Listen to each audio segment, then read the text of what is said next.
In the exhibition upstairs, there are lots of things that remind us of nature. Maybe there are even samples of nature. I thought, since there will be no moderator, but we can all ask questions, I will just ask a first question inspired by that title of yours, Ecology Without Nature. Are we living in an era after nature? Or what is nature for you? Maybe you can start, Timothy. We spoke to Olafur Eliasson. Thank you for laughing. Hello, everybody. Nice to see you.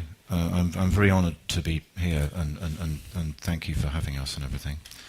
And it's a very simple idea, actually, which is that it seems to me that, like, it's becoming more obvious that non-human beings, you know, bunny rabbits, right, but also maybe even rivers, mountains, possibly even spoons, right, and other assorted items of cutlery, are on the inside of social space, right? They're part of social space.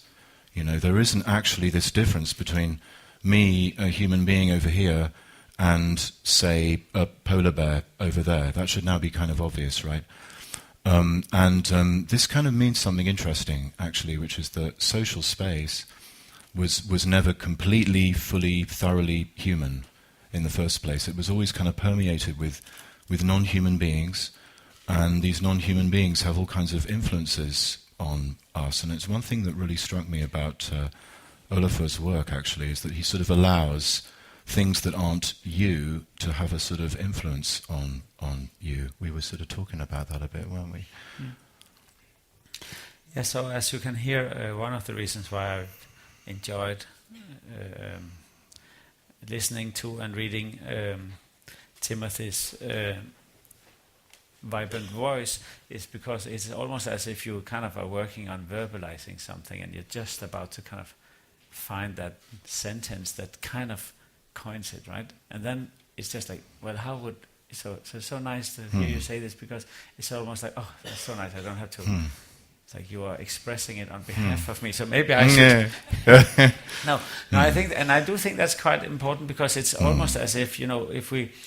You know, when we spoke a year ago or a while ago, you said, you know, a work of art is almost like a thought that is sent to you from the future, right? So it is an unthought thought, and then when it arrives at you, you kind of think it, and you, as you just suggested, don't necessarily do that alone. Maybe the work of art is the kind of thinking in part of the thought. Yeah. So and now see that this might get very detailed, because we could go on, but I also think it's important to suggest that making art has, I think, benefits a bit from the kind of re-evaluation of how does one say things in a meaningful way, and this is why your idea of you know, not just reversing the subject and the object, like the person looking at a work of art, but also just letting that concept be altogether, and maybe reconsider what is the contract that we actually have between art and the world, and a person or a group of people. And this is where we were. That's where we were just before. Yeah, it's like we're kind of allowing, you know, non-human beings in general to kind of touch us. You know, like touch, like all the different senses of that, right? Like actually physically affect, but also obviously kind of psychologically be moved by, right? And we're in this really interesting kind of art space now where we're sort of allowing ourselves to be a little bit more maybe naive, like from the point of view of a kind of sophisticated modern type person who thinks that they're like above the world, sort of looking down on it. It feels maybe naive, but this naive has actually got a lot of wisdom in it. It's got this kind of rich quality to it, right? And somehow we're sort of allowing ourselves to be a little bit more kind of like that, you know, like not necessarily postmodern naive, you know, kind of David Byrne, kind of like, still kind of like looking at things slightly funny, but like literally allowing yourself to be moved. You know, when I looked at Olafur's work upstairs, I was really kind of like struck by this word kept coming up in my mind of movement. You know, there's something about the work that's about actual sort of motion. Things are kind of moving, and it's a pretty deep philosophical issue, actually, this question of movement. Some philosophers are like, it doesn't really exist, and it's just this thing that sort of happens to things, right? But I actually feel like movement is a very deep part of our world, and like things actually move without being pushed, right? We sort of know this now from like experiments with very, very tiny things, like quantum mechanical type experiments, right? Like if you get a tiny, tiny mirror that's like really small, you can still see it, right? It's not atomic size, it's actually visible to the naked eye. And you put it in a really cold kind of place, really isolated, it's still moving even though nothing's pushing it. And you can tell because it's emitting infrared, right? And so this mirror, without actually being mechanically pushed, is sort of shimmering, And I get this feeling from Olafur's work, like the actual object that I'm looking at is like, for want of a better word, it's sort of alive a little bit, right? Like it's got this kind of shimmering kind of quality. I love it. I am in such good company. Yes, I am. No, so hold on to this movement for a second, because I would like to also suggest that you said something like to dare to let yourself be moved. And I think there's something, to actually to disarm yourself and to be sort of non-defensive or non-offensive, to kind of allow yourself to be moved does include a degree of trust or self-confidence at least. And it's also hard work because you come to a museum, and if it is a productive type of hospitality in the museum, you are being put to work, meaning that you're not here to consume, like eat, but you're here to produce, right? And produce does require you to take a certain stand and disarm yourself and allow yourself to be pushed around like that little thing in the cold room, right? So you are, in fact, also, just like the works of art could be, you are also in there. But let me come with an example. So one example could be to suggest that you come into a room with some light, which in my case happens, and then you see your own shadow maybe on the wall, and maybe the shadow is of a certain quality that it kind of captivates you. Maybe it has some colors and it's sort of lovely to look at. So and then you go like, oh, that's actually me. So first you see the shadow, and then the shadow sort of moves, and then you just check, is it actually really me? You just do like this with your arm, and you see, oh yeah, it is actually me. But then you say, oh, that was actually interesting, right? And then you start to do other things because you go like, Of course, to do that, there's a number of trust-generated things that one has to go through. Is anybody looking? Am I alone? Maybe that person is also doing it. It's okay, If I was a child, if I was infantile, it was okay. It's easy and so on. But now what happens, I think, is excited that suddenly the shadow is what makes you move. Suddenly you are moving from the perspective of the wall, and the wall is moving you. It's pushing you, right? So you have a situation, and I still have explained this, where the subject is still a quite dominating idea because it started out. But we know, I think, that if one can expand a little bit on this idea, I think it's very important to suggest that there is a moment in which you are engaging in something, in a work of art, where you feel that the work of art, and it could also be anything else, right? But a work of art is also engaging in you in a way that it is verbalizing on your behalf the unthought thought, right? It is sort of bringing structure to a feeling that has not yet arrived at your consciousness. So you feel like, oh, I know this feeling, you say, right? Or this is me. This is how I feel. Now I know. I was working on the feeling. I was sort of fumbling. But now, because of this, I know what I feel. So one could say I was reflected by and I don't know if intentionality or, the kind of the will of the object, the artwork. It reflected you, and I like this idea of reflection because it is as if it hosted your feeling. And this is such a wonderful experience because you feel, wow, somebody or something, in your case, I think the thing saw me, and I felt seen, which means I felt included. And being included, of course, makes me feel worthwhile, because suddenly you have cause and effect. If I do this, it has consequences. If you're disconnected and excluded, you can do anything, it doesn't matter, and you feel So now I'm back in the subject and feelings a lot, but I'm just saying that the kind of exchange that you have addressed is something I think a lot about. Yeah, Olafur's talking about playing, right? He's talking about how, we allow these beings called children to play, right? And one of the things we allow them to do is to imagine that, like, non-human beings are animated.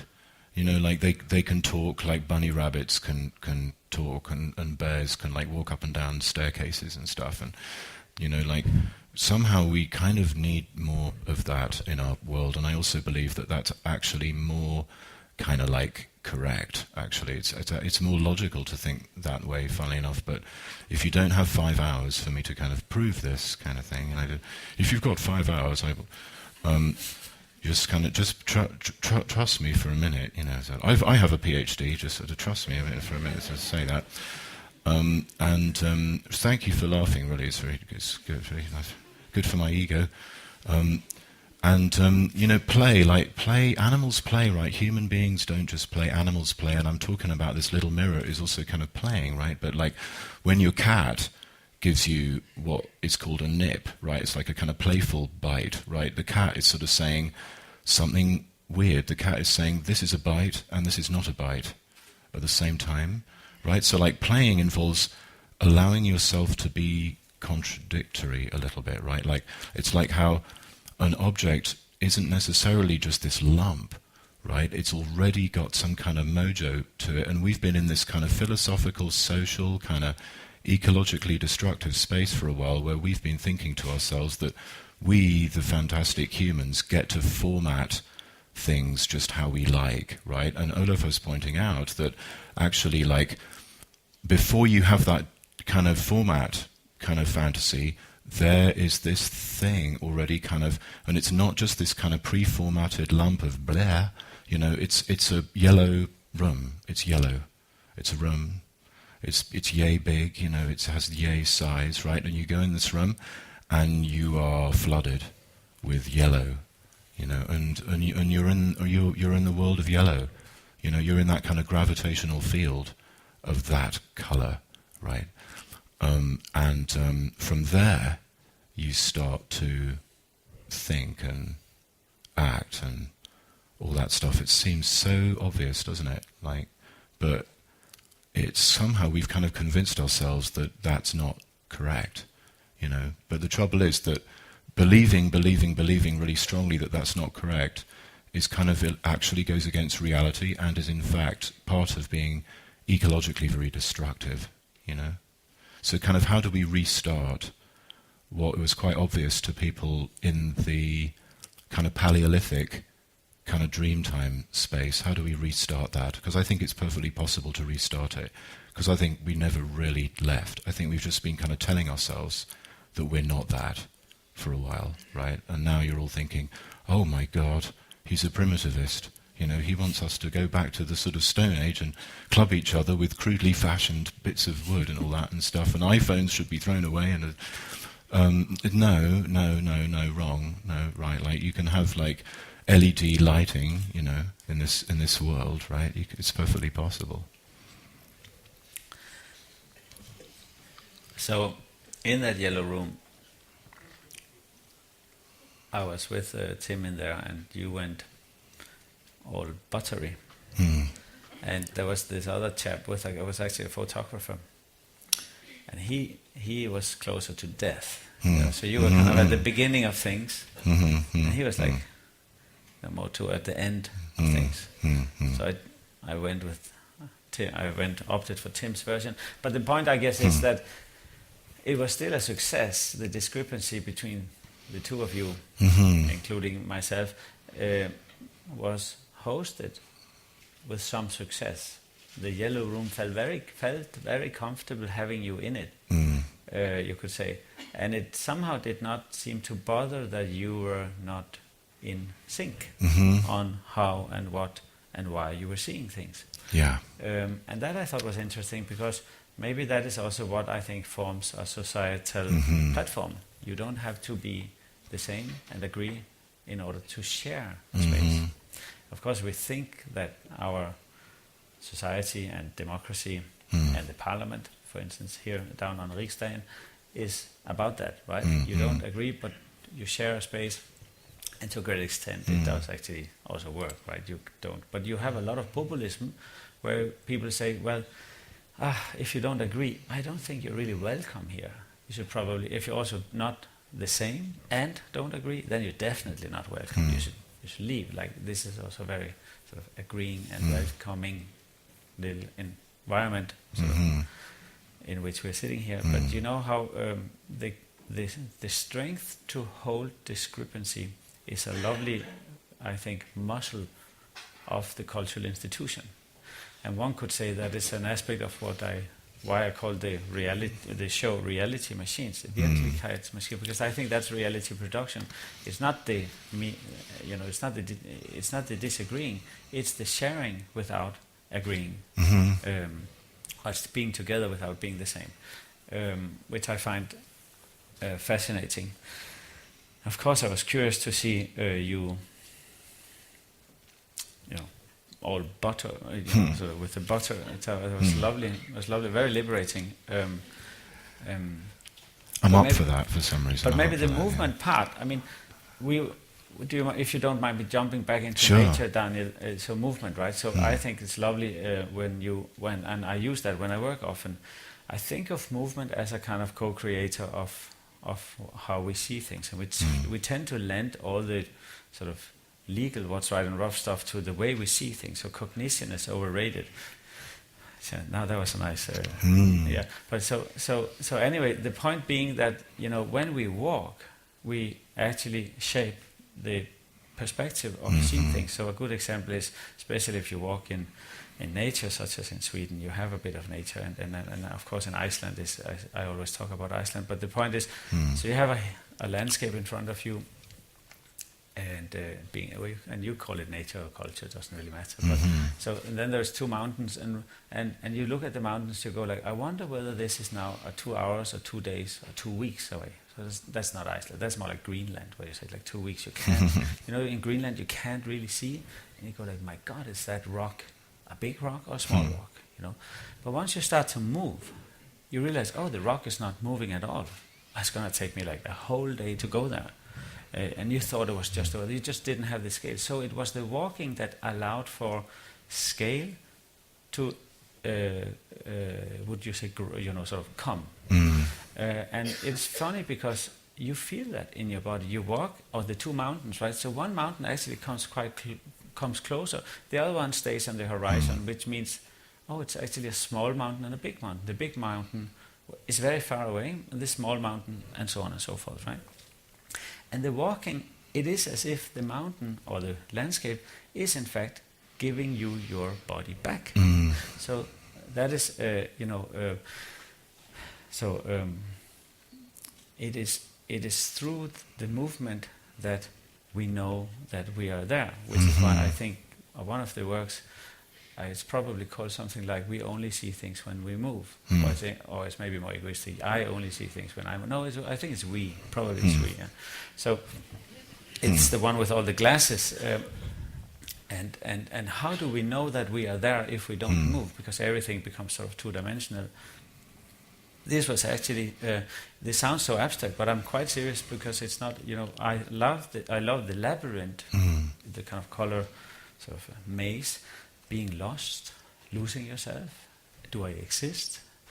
Finding yourself, recalibrating your navigational composites. And that feeling, was that now the labyrinth pushing you? Do you know what I mean? And it's an interesting argument. Out of that also in Denmark, in Aarhus, and I see Øystein sitting out there, there's the rainbow panorama on the top of the Aarhus Museum. It's a round glass corridor with colors. If you don't move, the color doesn't change. So you see it with your feet. And you kind of don't think about it because it's sort of difficult to understand. But if you walk, you can feel, oh, I see, now it gets blue, right? Had you not walked. And so I'm just saying the cognitive and the physical, or you should say the somatic knowledge or muscle memory, or however we call it, is really an intrinsic part of this.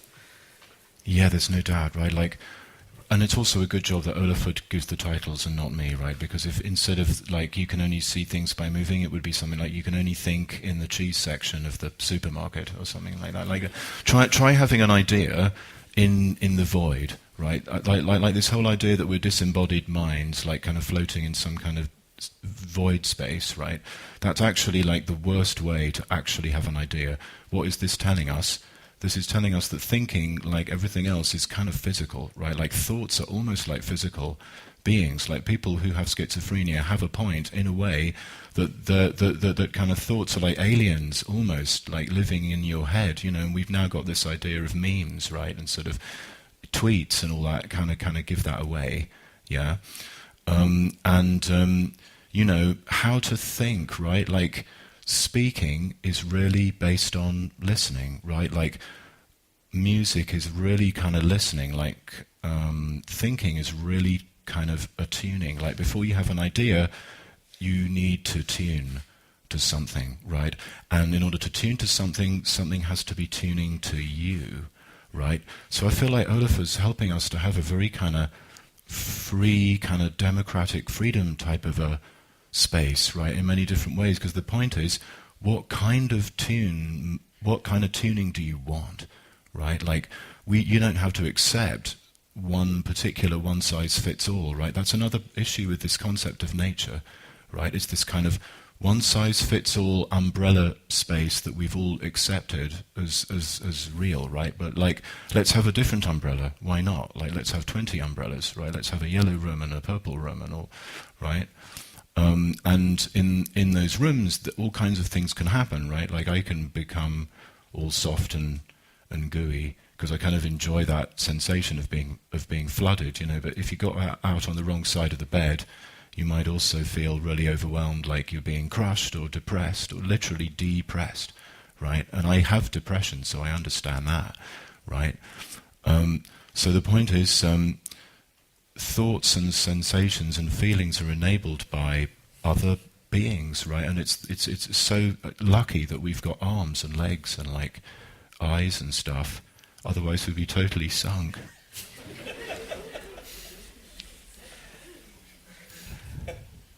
No, it's true.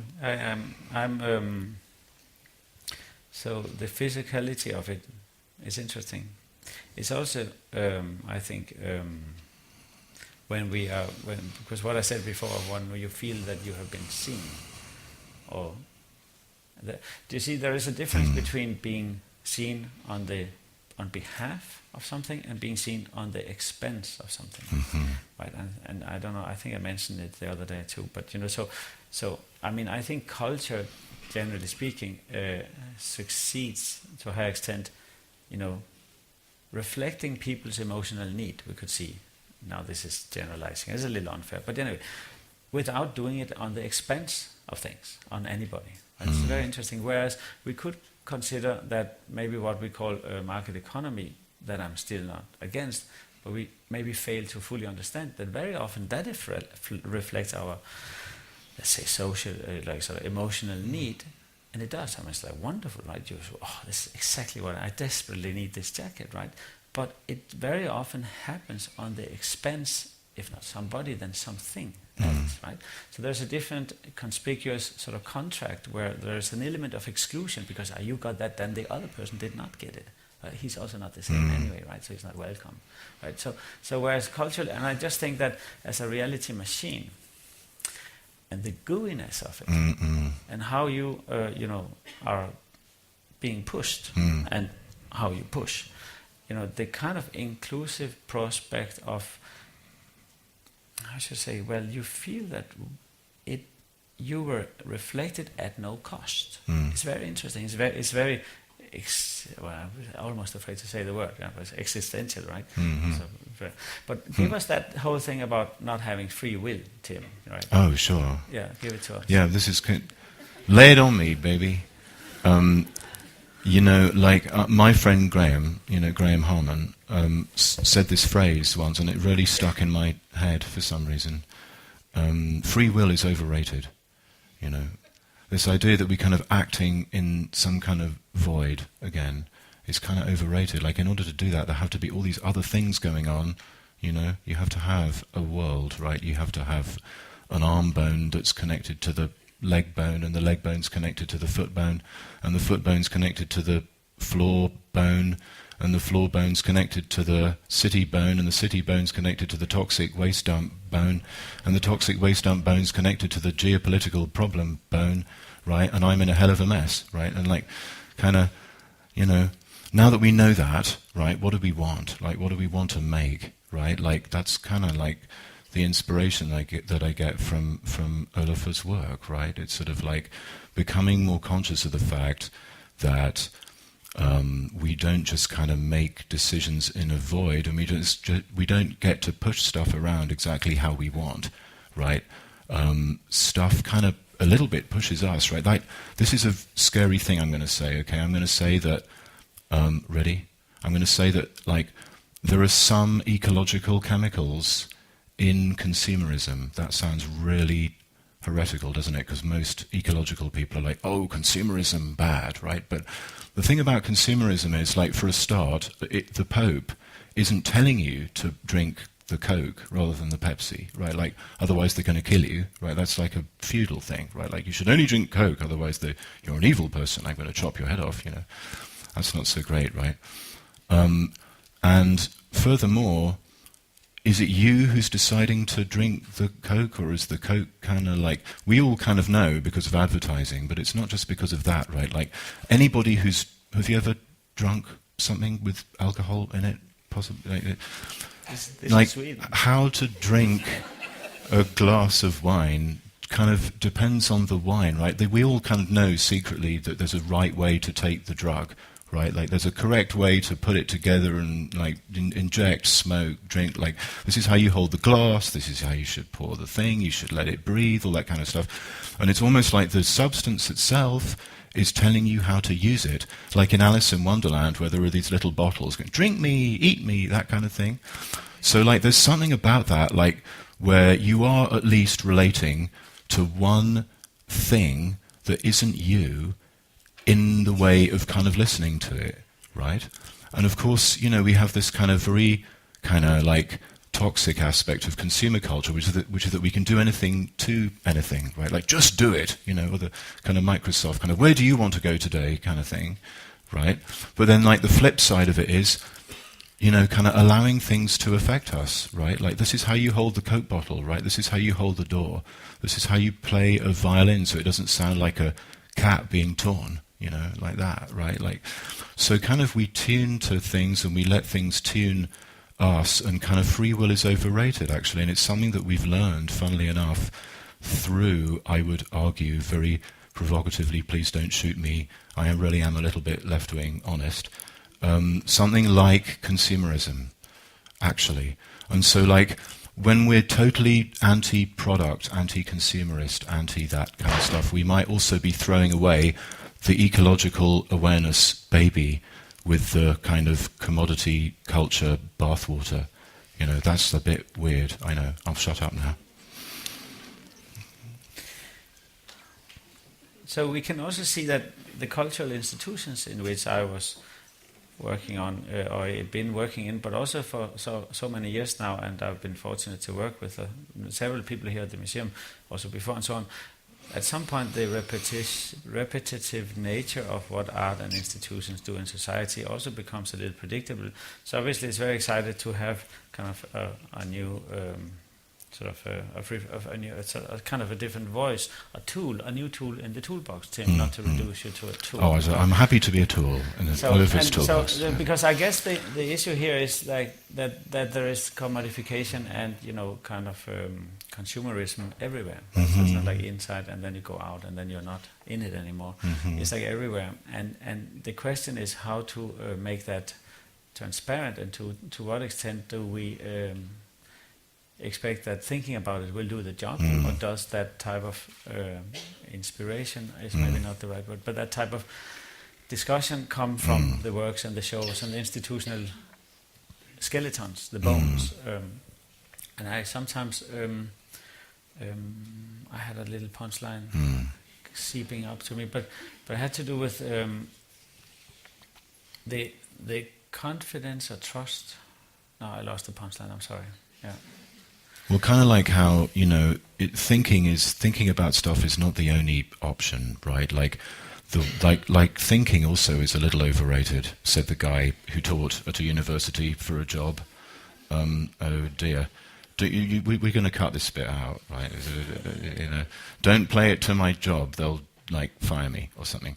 But thinking about an idea and handling a bottle or walking into a room, right, or allowing yourself to be touched, right? All these things are kind of much more similar to each other than we think, right? It's not that there's this hierarchy, right? We've been trained because of Western philosophy to think that there's this hierarchy, and obviously I'm fascinated by this shadow thing that Olafur's talking about at the beginning, right? The sort of seeing your shadow and dancing with it, because clearly that's what was going on in all of those caves with those cave paintings, right? And clearly that's also what's going on in the very famous philosophy cave, which is Plato's cave, right? And the whole idea of Plato's cave is you're stuck in this horrible matrix illusion, and the whole point is you have to unplug from the cave and leave, and then you'll see the truth, see, right? Instead of be in this kind of warm, dark, physical kind of kinesthetic, that's the right word, sort of space, right?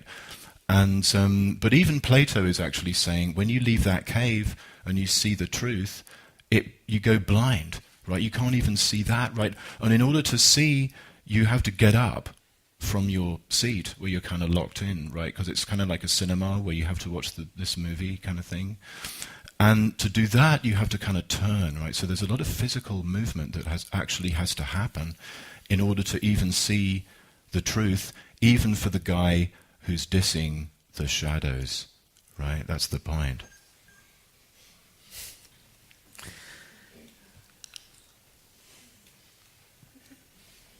Put that in your pipe and smoke it.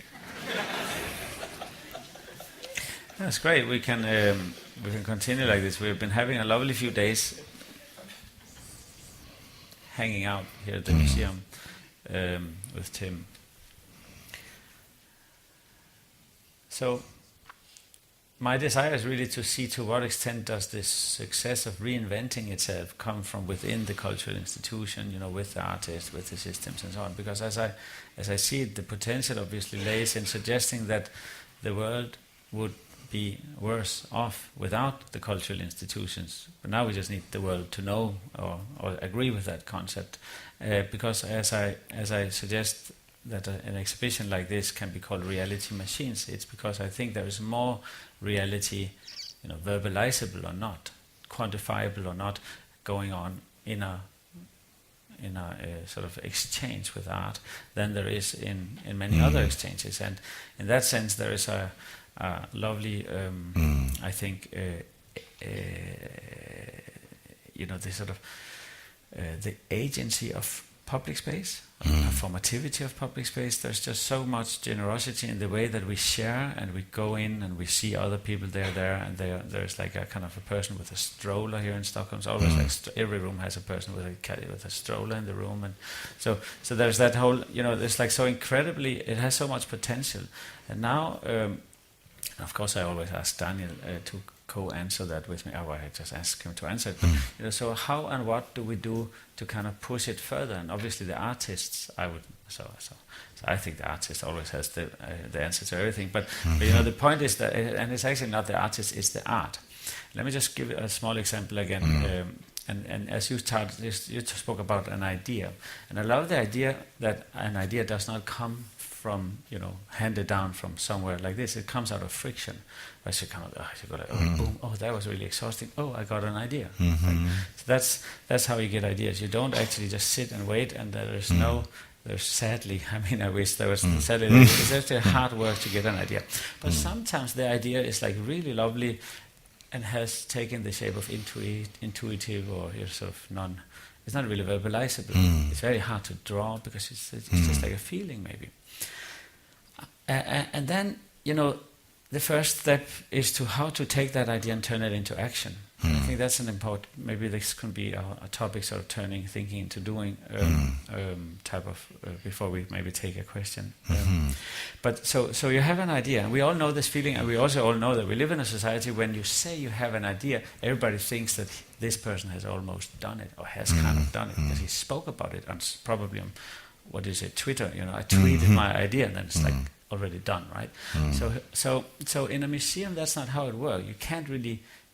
You have to work, you have to kind of look at the bloody Bruegel painting for a while before you see all the kids in the snow.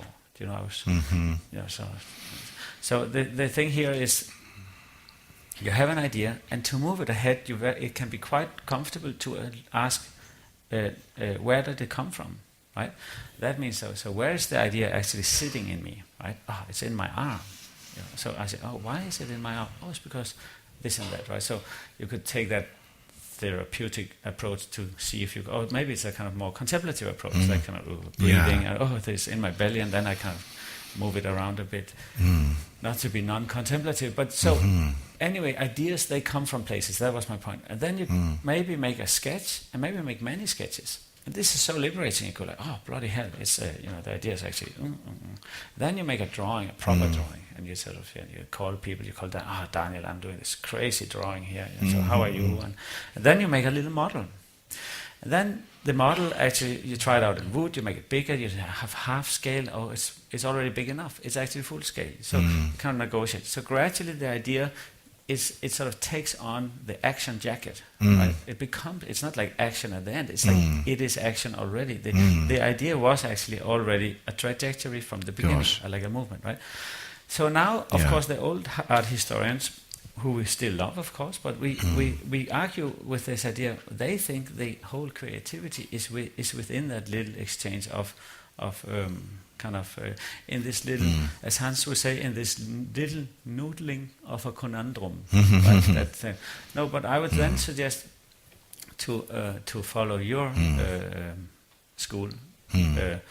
Thinking or not, but that the creativity lays in the consequences this work has onto the world. So funnily enough, what makes it creative is what it does to the surroundings. Right. And now that is where I think the potential of a museum probably will be, that the success of let's call it a museological muscle, display ideology, the reach, the action, is obviously not within the museum alone. We would like to think there is something in the museum as well, but it is in the success of what the museum does to society and what society does to the museum, and the kind of and of course then the next mistake is that we think the work is done once it's done, and then I send it to somewhere and exhibit it. But that's just still on a journey, because obviously the work itself is just stuff. Right? And then it goes on by itself, doing things to people, pushing them, as you explained. Yeah, well, what you're talking about there is how, we think to ourselves, or at least we tell ourselves quite a lot, that art is kind of decoration, right? And in university world, you actually feel like if you do humanistic stuff like I do, or art, right, your job, for some reason, is to provide nice tasting or looking candy on top of these really boring, dull cupcakes of reality that have been made by some kind of scientific, I didn't say scientific, I said scientific factoid type person, right? And, and so you apply for a grant, and it's like, oh, please give me some money to decorate with my pathetic little human candy, this little cupcake that we all know doesn't really need these decorations. Please don't hurt me. I really should be fired, and give me $1,000 for telling you that English literature is actually shit. That kind of cynical reason approach, right, is gone, right? It's impossible. It's not logical. And it's certainly not ecological, right? And what Olafur's talking about is that when you do art, actually, what's actually happening is you're directly tampering with cause and effect, which is why some philosophers hate it, because they're like, oh my God, I was affected by something without me intending to be. That must be evil. I must be experiencing evil now. Art should be banned. It's evil because it does something to me that I don't think I need. That kind of thing, right? Like, and so, they're kind of telling the truth, right? Which is that art is kind of like a shamanic, magical thing, and actually that's because causality is a kind of shamanic, magical thing, and a reality machine is a device that helps you to see that and that actually does that, right? And I have the good or bad, make of it what you will, fortune of living in the good old US of A, right? And in 2005, it was like one of the worst points of my life when there was this press conference and a Bush administration official at the height of the Iraq War said, "We create realities. That's our job. And your job is to study them." He was talking to the journalists, but he might as well be talking to like the art critics or the English literature professors or the philosophers or whatever, right? And, or indeed the artists. You know, your job is to study them, and you'll study them in your way, but, you know, by the time you finished, we will have created a new reality for you to study. And it's like, wow, what an oppressive thing that was to hear. That was terrifying, right? And what Olaf is pointing out is that that's not correct. We're all doing that right now. And not only are we doing it, but like cameras are doing it, chairs are doing it, LED displays are doing it. Everything's kind of like acting, right? And our job is to kind of allow more and more and more awareness of that fact, because more and more awareness of that fact equals more non-violence and less Iraq war. It's fantastic. Wow, that's so amazing. Yeah. Well, maybe one last thing. So talking about that type of, the policy sector. So that sector. So I'm currently working on a work of art closer to ecology than a lot of the other. Well, not really. But so 2 days ago yesterday I got an email from Kubi Kleist in Greenland, who is actually a former prime minister now out of job. He runs a little fishing industry where he fish ice off for ecologically friendly tourists. So I called him and said, "Listen, Kubi, we need 100, maybe 200 tons of inland ice from Greenland, maybe from the Ilulissat glacier, that famous glacier, the selfie glacier." Where you can, everybody says the famous one where it breaks off. Every time it breaks off, it's like the size of Manhattan. This is really amazing.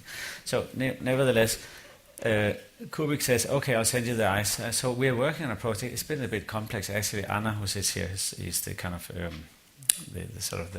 the person heading this incredible undertaking. So on Place de la République, should you be in Paris in the sort of UN COP21 gathering in a few months, well, the beginning of December, right? Month's time. Should you be in Paris, come by Place de la République, where the sort of next step after the reality machines in good old Stockholm will be then in Paris. It's also a reality machine. And I just want to say, because what it's about is obviously that we have a lovely data bundle called a scientific report. And this is actually not so bad, because with that we have come to learn a lot and so on. But it's very difficult to understand, because it's very much about the brain, right? And I spoke about walking, we spoke about the body and the muscle memory, and the relationship between the world and the muscle. So what is exciting, I think, if you see this ice that is just so incredibly beautiful also, right? So glacier ice is like so amazing. And then if you put your hand on it, it really tells you a lot. Well, it's cold. It is cooling you, I think is the right way to say it, right? And it is also wet. It makes you wet. And your hand makes that wet, if it's not wet already. So there's lots of things. And it actually is relatively noisy, because it goes with all these amazing sounds, because it's kind of, what am I doing in Paris? Right? Why is it so different here? It was not like this yesterday. And so the ice is like all over the place in a circle, like a clock. It's called Ice Watch. So it's like a little bit of doom and gloom, but still it's very beautiful. Like, and Place de la République, is that what it's called, is being touched by the ice. When the water runs into, well, eventually into the Seine, and from the Seine into the ocean again.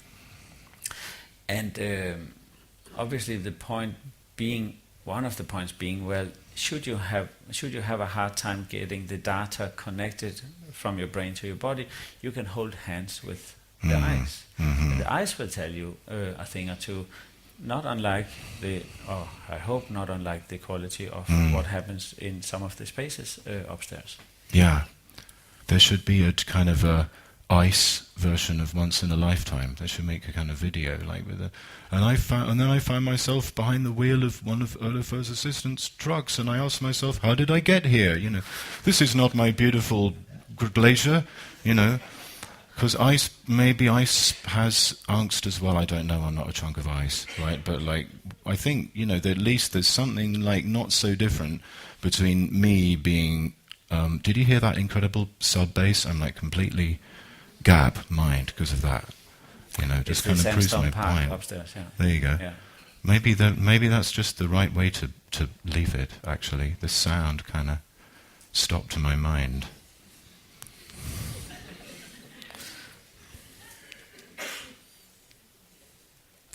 Is this a type of situation where one actually takes questions? We should do that now. I have a question. Yes.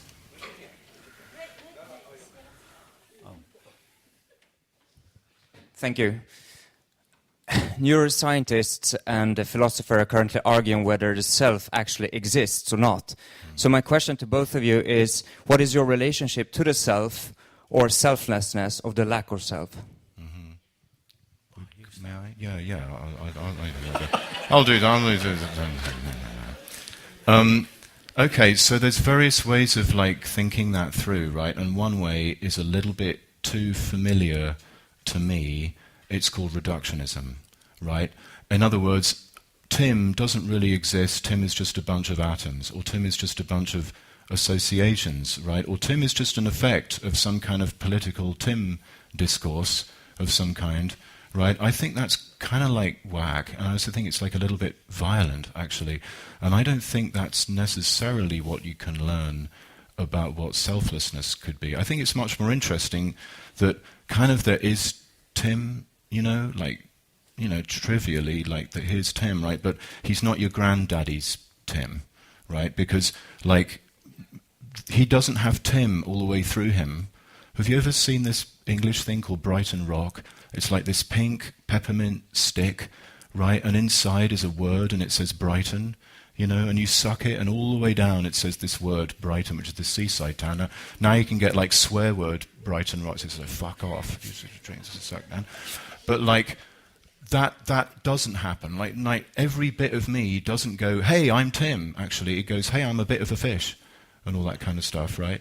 And so actually, Tim is kind of like not Tim at the same time. So like Tim is kind of open, right? Like the yellow room, like how come the yellow room can make one person feel like dying and another person feel like they're being smeared with a very pleasant substance, right? Like that's because the yellow room isn't completely like solidly, I can point to it and hold it, and like it's not that kind of, it's not your granddaddy's yellow room, you know. You assume your granddaddy had a yellow room or something like that. It's open, right? It's open. Reality is open, right? So I would prefer to use this word open, right? Like we use a lot of Buddhist terminology in the West now, and we talk about mindfulness, and we talk about self, no self, and we talk about emptiness, and we've got on the wrong end of the stick a lot about that, and I think that much better word would be open.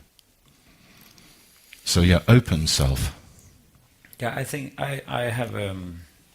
When I started making art, I was very interested in dematerializing the objecthood as such, and you know, I came out of a trajectory in art where the object was, you know, the evil thing, and the relationship was the good thing, and you know, the object was just to cater for the market, and the relationship was essentially public institutions like this one was. You know, we were hoping that they would save it and not cave into the market and all of that, right? So that's how it all started. Luckily, there was a financial crisis, so the art market didn't really have a very strong grip like now, so that means I was free to unfold a bit, and so. But this also introduced this idea. Well, suddenly the self becomes incredibly important because there is no object, right? So the subject was all about the subject, and I got very excited about phenomenology because then you had this big description of what the subject does and how the subject works and so on. Thanks to Daniel also, as you might know, Daniel in his spare time actually exercises a degree of phenomenological gymnastics. So. Suddenly having so much subjectivity all over the place, it became very important for me to also argue that essentialism and universalism and sort of totalitarian types of ideas of a self would be counterproductive to this idea of the potential of the self. So I use this the self as the kind of onion. Now is that Lacan or Foucault or whoever brought the onion into the self? Anyway, so the onion, all these rings. So every ring you add rings, and then you experience a great museum like this with a somewhat successful show for at least the second day.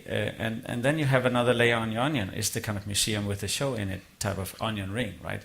But if you peel off all the rings, and that I think is quite essential, there is no essence, right? There's just the last ring on the inside. Of course, in the beginning, there's maybe also a little bit of other stuff. So I'm not just being totally, boring. But essentially, my relationship with the self has been very much about, well, there is no, in the discourse of essentialism, self, right? There's no need for essentials, and you also have to see, to be an artist, you're very often, put in the same category as God.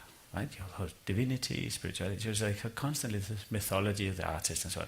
It's not quite God, but so close enough, right? You are certainly above market economy, right? Just, as I just said myself, I just put myself all the time there, right? So if I lose my pencil, there's nobody who's too fine to pick it up. It's very interesting, because I'm an artist.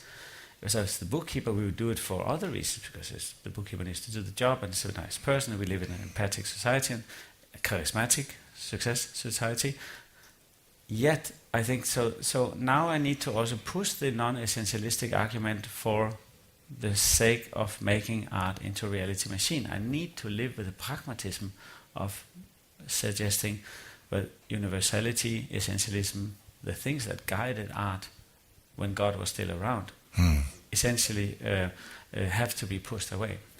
This was my brief encounter with the self, the discussion of the self.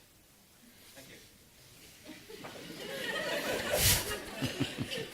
So we are excited about having 3 more minutes. So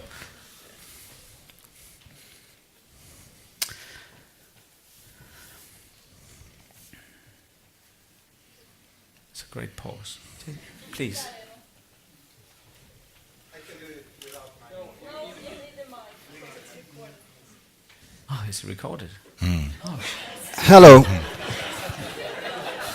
I was just wondering whether the notion or the word aesthetic means anything to you. Oh yeah, I think it does. Yeah. I love aesthetics in that sense. I would never isolate aesthetics into a sort of closed space. I think we need to deal with the fact that people, they take their bloody phones into my exhibition, right? So I don't know how to come across with an answer to that. You can actually buy wallpaper that has a kind of a thin layer of lead in it. So I thought about, for this show, to actually bring about another budget constraint to the team here, saying, why don't we first, before we paint everything white, put this amazing lead paper, so that there will be no no phones. It would be a sort of a social media free zone. And not to suggest that aesthetics is really only about that, but you see, the point, I think, is that aesthetic is not something external to our actions. Aesthetics is really like the degree of success with which we allow ourselves to revisit ourselves through the pushing and through the negotiation and exchange, auseinandersetzung, exchanges. So aesthetics for me is really like the success of the ping versus the pong, right? So you kind of ping pong with the show, and this is so. Whereas the teacher I went to art school with in like 100 years ago, they would suggest that the aesthetics was like in the thing, like over there in the stone, and I can see that's not the same thing that you are talking about, because that was like a kind of vibrant type of modern essentialistic, like, and the sculptor was maybe sometimes liberated by knocking on the stone. That was essentialism, and so aesthetics for me very much lays in the and I don't mean to say relational aesthetics, but just it sounds right, like right now, like fits. Have I got time to say something clever and Yes. Okay, so like aesthetics is where cause and effect actually lives, right? Like we have been telling ourselves for a while, like that aesthetics is the aesthetic dimension, right? Like color, taste, smell, all those sorts of things, is a kind of decorative candy on top of some kind of basic mechanical something, like lumps, just pushing each other, right? But as we all know, you know, and now the sound proves it for me again, right? That causality isn't necessarily about things touching, right? And in fact, from a quantum theoretical point of view, sorry to get a little bit technical, you can't actually touch stuff, right? Like if you were to actually touch the chair, your hand would become the chair, right? Your hand would actually go in that chair, right? That's what touching really is, right? And so, like, the aesthetic dimension has all of the qualities that Einstein was scared of about quantum theory. He said it was spooky action at a distance. And what did he really mean by that? He meant that you guys are talking about telekinesis, and that's really paranormal and spooky and like, down with the paranormal. Don't mention it. Did I mention it just now? Is it? No, never talk about it, right? Like, that's what we've been trying to do to ourselves for the last couple of 100 years, right? But actually, that's how causality really works. It is telekinetic. Just hear that sound. It's not here, right? But it's having some effect, right? And like, think of the Mona Lisa, right? The Mona Lisa isn't in this room right now, but when you visualize the Mona Lisa is affecting you non-locally, right? In a sort of funny way, it's actually like pushing you, even though it isn't here, right? And so this mechanical idea that we have that cause and effect is like these boring cogwheels underneath appearances is completely wrong. And the appearance dimension is exactly where the causality lives, which is why when you make a work of art, you're messing directly with cause and effect. And this is actually just perfectly normal, straightforward modern philosophy and science delivered by, you know, a little bit of a freak, but whatever. It's kind of normal. Thank you so much, everybody.